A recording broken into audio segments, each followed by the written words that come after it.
Hello, my educator family. Let me welcome you to another Strategy Sunday. Well, the final Strategy Sunday in the month of Adaptable August. I am bubbling with joy because from your feedback, your comments, the sharing that you have been doing, I've been receiving positive feedback on the tips and strategies that have been shared by educational leaders in different levels of the educational field in Jamaica on how they dealt with COVID pandemic on its onset and what are the plans that they have going forward. I am also excited because I look forward to the new school year and hearing from you all how the tips and strategies shared during the month of Adaptable August was beneficial to you. As we close out the month of Adaptable August, we have with us a dynamic, a powerhouse. We have with us a little bit talawa.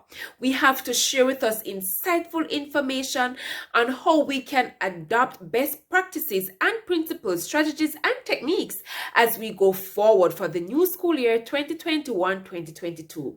She's an astute leader. She's very knowledgeable, wise, someone who walks the walk and not only talks the talk.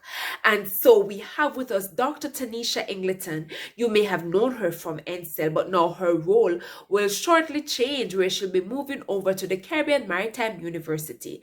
Let me welcome Dr. Taneisha Ingleton to our community, to our platform, as she shares with us valuable information that we all can benefit from as we look forward to the new school year. Welcome, Doc, and thanks for joining and sharing with us. I'm Taneisha Ingleton, and it is my delight to be part of the Carla Boswell community. I'll be speaking about strategies and techniques to prepare us for the back to school experience. Indeed, this is an unprecedented time. Our generation has gotten an opportunity to experience an unprecedented time in our history, and we cannot fail. We are more than equipped to succeed and to do well in this pandemic. And so I want to focus our attention today on some strategies to prepare us for back to school, to make us more adaptable leaders, and to help us to be even more effective in the virtual environment. It's important that we look at the Maslow before Bloom approach, ensuring that individuals' basic needs are met according to the Maslow hierarchy of needs. We know at the very bottom of those are the desires for food, health, family, shelter. So we have to ensure that our teachers' basic needs are met before we can start having great expectations of them, before we can start demanding things, communicating tasks, and executing roles. We have to ensure that their basic needs are met. And so one strategy that we can use to ensure that is to do consistent check-in with our teachers, genuine check-ins with them, finding out from them how things may be going on in their own homes. How are they managing in the pandemic? Are they equipped with the necessary resources that they need to carry out the teaching learning experience? How is their internet capability? And just how is it that they are managing with their own children, their own families in that particular space? And if we do that genuinely as leaders, pull them into conversations to see how best we can support them, then we are already paving the way for them to do very well in the teaching learning dynamic. And so my educators, let's check in on our teachers. Let's be genuine about it before we start having these great expectations of them. And we expect in return that our teachers are going to be using the same Maslow before Bloom approach on their students, so that that teaching and experience for the students can be an excellent one. Now, the second thing that I want you to focus on is that whole idea of accessibility and visibility in your leadership.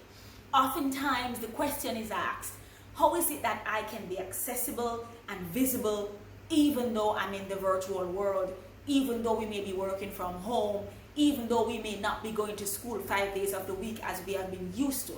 And the answer to that is you can be. And if you are not, then the system will crumble.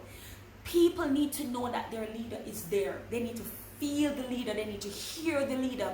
They need to experience the leader. They need to know that the leader is committed, just as committed, or even more committed than they are.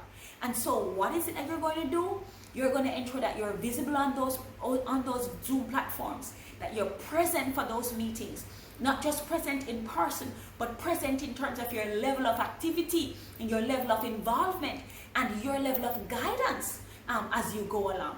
You're going to have to form those WhatsApp groups and ensure that you're checking in on those WhatsApp groups. You're going to have to send out those emails, be consistent with them, be gentle with them, and as much as possible, ensure that you organize your team meetings and your department meetings and take control of those spaces so that your presence can be felt.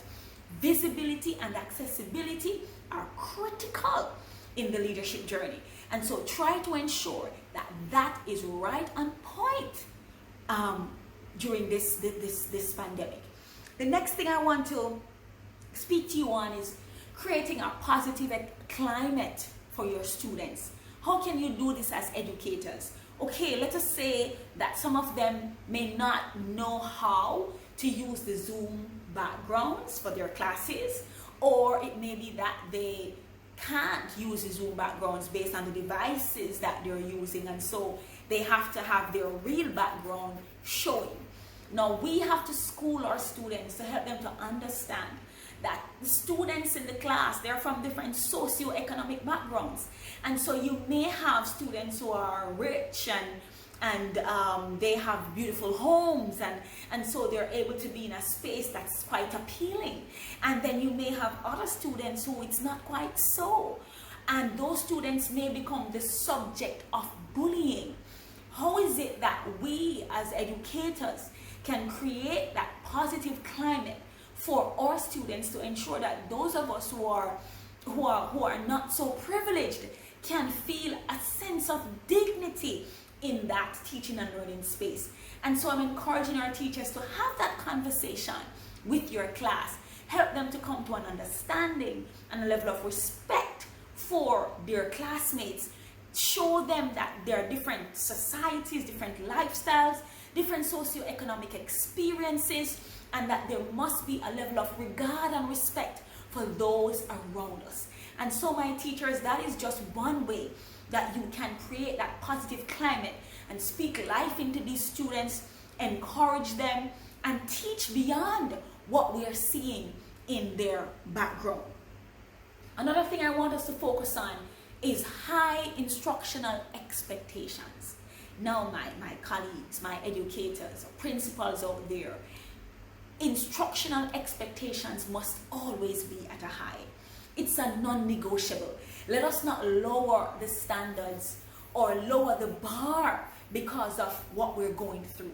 Let us, regardless of the challenges that we're having, keep raising the bar, keep communicating the need for excellence, keep ensuring that standard that we had before the pandemic is maintained or is even at a higher level, and hold our students accountable. Communicate to them what it is that we want and help them to achieve what we know that they can. But our instructional expectations must never be negotiated. And this is where we pull in our parents. The parental involvement is important. I dare say the parental engagement is important. And so we have to have these conversations with our parents, letting them know that, listen, this is the standard. We don't want your daughter to fall below the standard. We don't want your son to fall below the standard. And given that that's the case, there's some work that you have got to do. You will have to support me in ensuring that this child that has so much within him or her will be keeping up in this particular space. So we get them involved and communicate to them the importance of their continuous engagement. And then of course, there's the feedback. Consistent feedback is important to grow our students. And so whilst they're online, it's a brilliant opportunity, an excellent opportunity to be able to send messages in a chat, drop something in a WhatsApp group, send an email to a student, and just be as present as much as we can in giving them feedback on their performance. The literature says it. Giving feedback that is quick turnaround feedback Constructive feedback can help our students to grow beyond measure. And so we must ensure that that is incorporated in our toolkit of ideas whilst we're moving through this pandemic. And my educators, I will tell you that there is nothing that is more important than a professional community. As teachers, as leaders, we can't let a pandemic go to waste. This is the time that we have to pull together.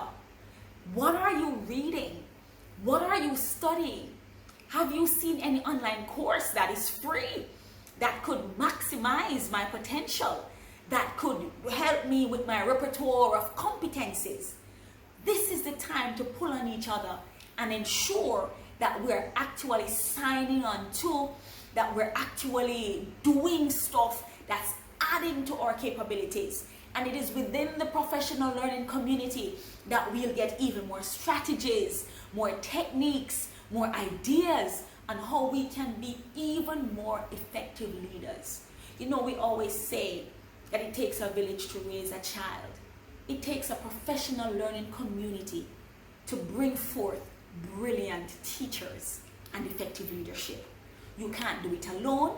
It is not possible for you to do it on your own. And so I'm encouraging you today to take these strategies on board.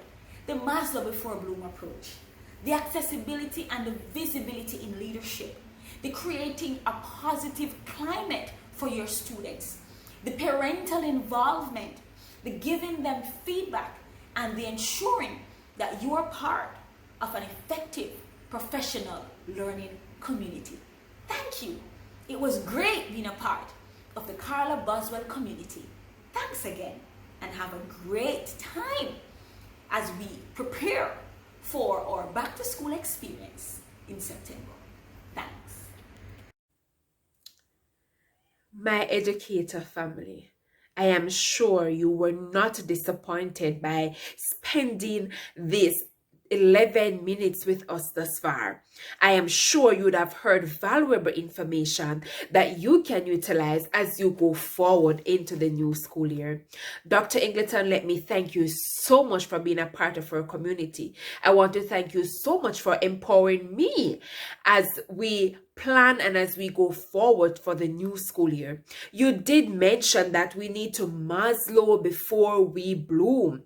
We need to take care of needs before we think about the learning, the teaching and learning. We need to think about accessibility and visibility as leaders. We need to create a positive climate, not only for students, but also for teachers.